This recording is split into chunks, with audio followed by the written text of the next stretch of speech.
Good morning, class. I'm Jyoti Yadav with you, and we are doing our chapter 2 of history, and that is New Kings and Kingdoms. So, in last video, students, we discussed about the agriculture and irrigation developments of Chola emperors, and in this video, we will discuss about the administration of Chola Empire. Right तो चोला जो empire था उसका administration किस तरह से था, कौन कौन मिनिस्टर्स हुआ करते थे, किस तरह का पूरा सिस्टम था, उसके बारे में हम आज डिस्कस करेंगे. तो so look here, how was the administration organized. जो एडमिनिस्ट्रेशन था उसको ऑर्गेनाइज किस तरह से किया जाता था. तो look here, settlements of peasants known as ur, यानी कि जहाँ पर पीजेंट्स रहा करते थे उनको उर कहा जाता था उन प्लेसेस को. ये क्या हुआ, टाइम के बढ़ते बढ़ते प्रॉस्पेरियस होते गए, क्योंकि हमने लास्ट वीडियो में देखा कि एग्रीकल्चर प्रोडक्शन बढ़ा, और एग्रीकल्चर प्रोडक्शन बढ़ा तो क्या हुआ, लोगों ने कमर्शियल एग्रीकल्चर भी करना शुरू कर दिया. क्यों? क्योंकि अब जो क्रॉप्स थी अब उन्होंने केवल अपने लिए सीमित ना रहकर, केवल अपने फूड के लिए ना उगाकर, अब उन्होंने ट्रेडिंग पर्पस से भी उगानी शुरू कर दी थी. अब उनके पास फैसिलिटीज़ ज़्यादा थी, पहले में भी इरिगेशन की फैसिलिटीज़ इतनी ज़्यादा ना हो लेकिन अब थी, तो उन्होंने कमर्शियली पर्पस के लिए भी क्रॉप्स उगानी शुरू कर दी, जिससे उनकी जो लाइफ्स हैं उनमें भी डेवलपमेंट्स हुआ, उनका लिविंग ऑफ स्टैंडर्ड भी बढ़ा और वो प्रोस्पेरियस होते चले गए. राइट. उसके अलावा आप देखोगे जो ग्रुप्स होता था इन विलेजेस का, जहाँ पर लोग रहा करते थे, जिसको उर कहा जाता था, वो क्या होता था, एक लार्ज यूनिट फॉर्म करता था जिसको कहा जाता था नाडू. जैसे कि आप देखोगे कि एक जो डिस्ट्रिक्ट या ज़िला है उसमें भी कई सारे विलेजेस होते हैं, तो क्या बोला जाता है उस डिस्ट्रिक्ट में वो विलेजेस भी आते हैं. तो वैसे ये जो विलेजेस थे ये सारे एक ऑर्गेनाइजेशन यानी कि एक यूनिट के अंदर आते थे और उस यूनिट को कहा जाता था Nadu. Okay. The village council and the Nadu perform several administrative functions including dispensing justice and collecting taxes. तो ये जो उर था यानी कि जो विलेज काउंसिल थी, उर विलेजेस को कहा जाता था, तो विलेज काउंसिल और जो नाडू हुआ करते थे वो मिलकर एडमिनिस्ट्रेटिव फंक्शंस को कैरी ऑन किया करते थे, जैसे कि जस्टिस दिलवाना सबको, उसके अलावा टैक्सेस कलेक्ट करना विलेजेस से, लोगों से, किसानों से. ये सब भी काम किसका हुआ करता था, जो काउंसिल हुआ करती थी विलेज काउंसिल, और जो नाडू की जो भी एडमिनिस्ट्रेटिव बॉडी हुआ करती थी वो मिलकर दोनों ये काम साथ में किया करती थी. अब यहाँ पर आप देखोगे rich peasants of the Vellala caste exercised considerable control over the affairs of the nadu under the supervision of the central Chola government. यानी कि जो रिच पीजेंट्स हुआ करते थे, अब पीजेंट्स को भी 3 पार्ट्स में बांटा गया था, वो यहाँ पर आपको डिटेल में नहीं मिलेगा. वैलेला कोई कास्ट नहीं थी एक्चुअली, ये होते थे बड़े किसान. यहाँ पर कास्ट बताया गया है लेकिन वो बड़े किसान हुआ करते थे, यानी कि जिनके पास लैंड ज़्यादा हुआ करती थी. जब आप बड़ी क्लासेस में जाओगे, सीनियर क्लासेस में जाओगे, तब आपको इसकी बारे में पता चलेगा. तो वैलेलर उनको कहा जाता था जो बिग लैंड्स ओन किया करते थे पीजेंट. ओके. तो जो रिच पीजेंट्स हुआ करते थे वैलेला कास्ट के, वो क्या क्या करते थे, जितने भी नाडू के अफेयर्स हुआ करते थे वो सब ये सुपरवाइज किया करते थे, और ये डायरेक्ट क्या हुआ करता था, जो रिपोर्टिंग किया करते थे वो क्या करते थे, जो सेंट्रल चोला गवर्नमेंट हुआ करती थी उसको. यानी कि जो भी नाडू और विलेजेस मिलकर अफेयर्स किया करते थे, काम किया करते थे, उन पर कंट्रोल होता था किसका, जो वैलेला हुआ करते थे उनका, यानी कि बड़े किसानों का. और वो ये सारी जो एक्टिविटीज़ हुआ करती थी उसकी जानकारी चोला गवर्नमेंट को भी दिया करते थे. इसलिए बोला गया है कि under the supervision of central Chola government the Chola kings gave some rich land owners titles. और जो चोला किंग्स थे उन्होंने क्या किया, कुछ जो रिच लैंड ओनर्स थे यानी कि जिनके पास बड़ी बड़ी ज़मीनें थी उनको टाइटल्स भी दिए, जैसे कि मुवेंदा वेलन, अ वेलन और पीजेंट सर्विंग 3 किंग्स. एक ऐसा पर्सन, एक ऐसा पीजेंट जो 3 जो किंग्स हैं उनको सर्व कर रहा है. अरायर यानी कि चीफ, मेन जिसको कहा जाता था, एक्सेट्रा. तो इस तरह के टाइटल्स राजाओं ने किसको दिए, जो रिच पीजेंट्स हुआ करते थे उनको दिए. Okay. And entrusted them with important office of the state of the at the centre. और ऐसा ही नहीं है कि केवल इनको टाइटल्स दिए गए, बल्कि सेंटर में इनके ऑफिस भी हुआ करते थे. जो किसान, ये जो रिच पीजेंट्स हुआ करते थे इनके ऑफिस भी हुआ करते थे, जहाँ से ये पूरे वर्क को सुपरवाइज किया करते थे, कंट्रोल किया करते थे नाडू और उर के वर्क्स को. राइट. तो इस तरह का एडमिनिस्ट्रेशन हुआ करता था जो चोला एम्पायर था उसके अब यहाँ पर है कुछ types of land. Types of land में आप देखोगे कि जो किस किस तरह की लैंड हुआ करती थी।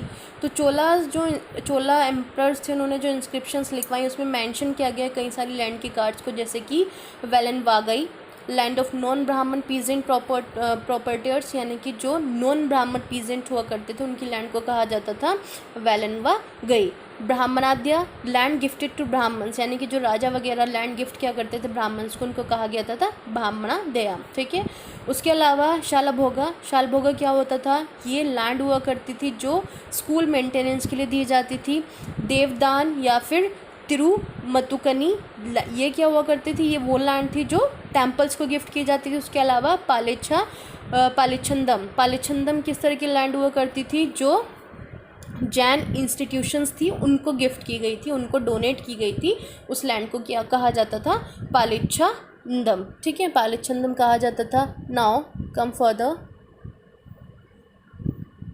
तो ये तो हम पहले से ही देखते हैं कि जो ब्राह्मण्स हैं उनको कई सारे गिफ्ट दिए जाते थे राजाओं के द्वारा, और बाकी जो कॉमन पीपल भी हुआ करते थे वो भी गिफ्ट दिया करते थे किसको, राजाओं को। So look here, we have seen that brahmins often receive land grants और ब्राह्मद्या।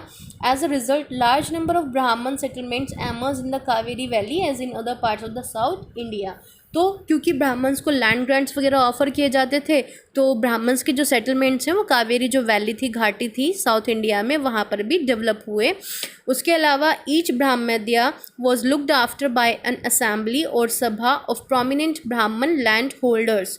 जो पूरी ब्राह्मद्या यानी कि जो ब्राह्मण्स की लैंड हुआ करती थी वो किसके द्वारा उनकी देखभाल की जाती थी, एक सभा हुआ करती थी ब्राह्मण लैंड होल्डर्स की, वो उसकी पूरी देखभाल किया करती थी। ये जो असेंबलीज थी ये बहुत अच्छे से काम किया करती थी। इनके जो डिसीजंस हुआ करते थे उनकी भी हमें डिटेल इन्फॉर्मेशन मिलती है, रिकॉर्ड्स मिलते हैं इंस्क्रिप्शंस की फॉर्म में। ओके। इसके अलावा often on the stone walls of temples, और ज़्यादातर हमें जो इंस्क्रिप्शंस मिलती हैं वो कहाँ मिलती हैं, टेम्पल वॉल्स पर इनके बारे में लिखा गया है। उसके अलावा आप देखोगे associations of traders known as nagarams also occasionally performed administrative functions in towns, यानी कि ब्राह्मण्स के अलावा भी जो ट्रेडर्स हुआ करते थे जिनको क्या कहा जाता था, नगराम्स कहा जाता था, वो भी एडमिनिस्ट्रेटिव फंक्शंस परफॉर्म किया करते थे टाउन्स वाले एरियाज़ में ब्राह्मण्स के अलावा। ओके। आप आगे देखोगे inscriptions from Uttaramerur in Chingleput district Tamil Nadu provide details of the way in which the sabha was organised. तो एक इंस्क्रिप्शन है जो कहाँ से मिली हमें, उत्तरामेरूर से मिली है। ये कहाँ पर है, चिंगलेपुट में है, चिंगलेपुट डिस्ट्रिक्ट है तमिलनाडु में। तो वहाँ से पूरी जो डिटेल इन्फॉर्मेशन मिली है सभा के बारे में वो मिली है कि सभा जो है वो किस तरह से ऑर्गेनाइज की जाती थी। अब सभा किस तरह की हुआ करती थी, look here, the sabha had separate committees to look after irrigation works, gardens, temples etcetera.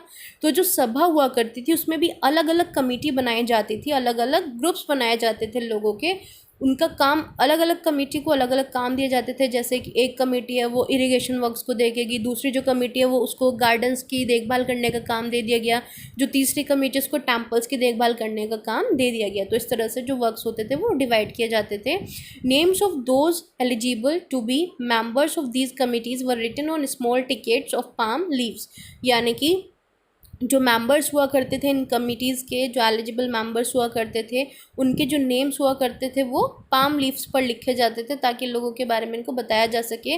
These tickets were put into an earthenware pot, ये कहाँ पर रखे जाते थे, एक पोर्ट में रखे जाते थे। From which a young boy was asked to take out the tickets one by one for each committee.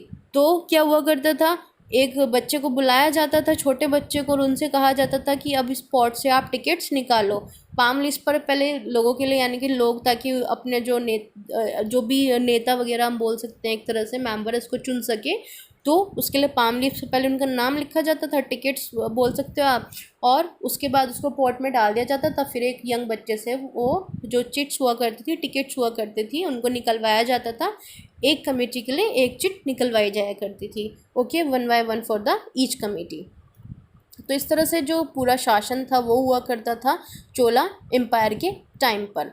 अब यहाँ पर आता है आपका इंस्क्रिप्शंस एंड टेक्स्ट। तो इंस्क्रिप्शंस और टेक्स्ट में आप देखोगे कि जो सभा का मेंबर है वो कौन हो सकता था।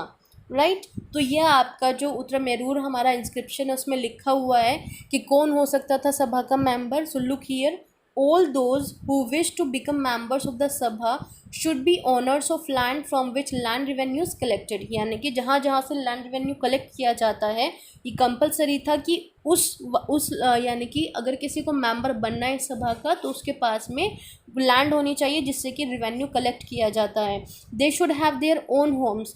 जो एक मेंबर बनना चाहता है उसके पास अपना घर होना चाहिए। ये क्या है, ये एलिजिबिलिटी है उस मेंबर के लिए जो सभा का मेंबर बनना चाहता है। उसके अलावा एज जो डिसाइड की गई वो की गई 35 से 70 ईयर्स के बीच में वो पर्सन होना चाहिए। उसके पास अपना घर होना चाहिए और उसके पास में लैंड भी होनी चाहिए जिससे रिवेन्यू कलेक्ट किया जाए। उनको वेदास की नॉलेज भी होनी चाहिए और एडमिनिस्ट्रेटिव जो फंक्शंस हैं उनके बारे में उनको पता भी होना चाहिए और ईमानदार भी उनको होना चाहिए उसके लिए। If any one has been a member of any committee in the last 3 years he can not become a member of another committee. यानी कि अगर कोई भी मेंबर पिछले 3 सालों में किसी भी कमेटी का मेंबर रहा है तो वो दोबारा किसी दूसरी कमेटी का मेंबर नहीं बन सकता। Any one who has not submitted his accounts and those of his relatives can not contest the elections. और कौन सा मेंबर नहीं बन सकता कमेटी का? ऐसा पर्सन जिसने अपने अकाउंट्स अभी तक सबमिट नहीं किए हैं अपने रिलेटिव्स के, तो वो इलेक्शंस में नहीं खड़ा हो सकता। ओके, तो ये पूरा प्रोसेस था कि किस तरह से मेंबर बना जा सकता है कमेटी का। Now look here, when inscriptions tells about King Singh powerful man, here is an excerpt from the Periya Puranam, a 12th century Tamil work which informs us about the lives of ordinary men and women। तो यहाँ पर बताया गया है कि जो साधारण लोग थे उनकी जो लाइफ है वो किस तरह से हुआ करती थी। तो so look here, on the outskirts of Adanur was a small hamlet of Pulayas। यानी कि ये किसके लिए यूज़ होता था? आउटकास्ट, जो ब्राह्मण्स और वेलर्स हुआ करते थे उन्होंने क्या किया था, इन लोगों को एक जाति समूह में बांट दिया था। जो 4 वर्णों में फिट नहीं हुआ करते थे उनको अलग से जाति में डिवाइड कर दिया गया था। तो इनकी छोटी छोटी हट्स हुआ करती थी, राइट। लेबर वर्क किया करते थे और मेनली मैनुअल ऑक्यूपेशन, यानी कि आपको पता होगा जो कूड़ा कचरा बेचारे साफ़ करते हैं लोग, तो उस तरह के काम ये किया करते थे। In the thresholds of the huts covered with strips of leather, little chickens moved about in groups. तो यहाँ पर क्या हुआ करता था, जो हट्स हुआ करती थी वो छोटे छोटे लेदर की जो स्ट्रिप्स हुआ करती थी उससे लिपटी हुआ करती थी। छोटे छोटे चिकन्स यहाँ पर घूमते रहते थे। Dark children who were bracelets of black iron व prancing about carrying little puppies. तो एक पूरी स्टोरी बताई गई कि छोटे छोटे बच्चे हैं वो पपीज़ हाथ में लिए घूम रहे हैं। तो इस तरह का पूरा जो सिस्टम है वो हुआ करता था। ओके, एक फ़ीमेल लेबरर है तो वो क्या करती थी, अपनी गोद में बच्चे को सुला करके या फिर शीट पे लेदर की सुला करके वो क्या करती थी, मैंगो ट्रीज़ के नीचे, ब्रांचेस के नीचे यानी कि क्या क्या करती थी, एक कपड़ा लिया उसको बांध दिया किसमें, ब्रांचेस में, मैंगो ट्रीज़ की या फिर और किसी ट्रीज़ की, और उसे लटका दिया और वहाँ पर उसको लिटा दिया करती थी। Okay, in little hollows on the ground tiny headed bitches lay off whelping, the red cast coaxed out before down cackling of brainy parade। So these was all about the people that जो भी एक village का आप view देख सकते हो तो उसी तरह का व्यू हुआ करता था उस टाइम पर भी, राइट। तो ये था टॉपिक आपका और ये चैप्टर इसी के साथ कंप्लीट हो गया आपका स्टूडेंट्स। और नेक्स्ट वीडियो में मैं आपको क्वेश्चन आंसर्स इसके दे दूँगी, right. I hope that you understand the topic. This box is not very important but if you want to read you can read this, क्योंकि ये पूरा एक विलेज का जो सीन है उसी से मैच करता है कि उसी तरह से लोग रहा करते थे, right. So thank you very much and the chapter is complete now. Okay, thank you.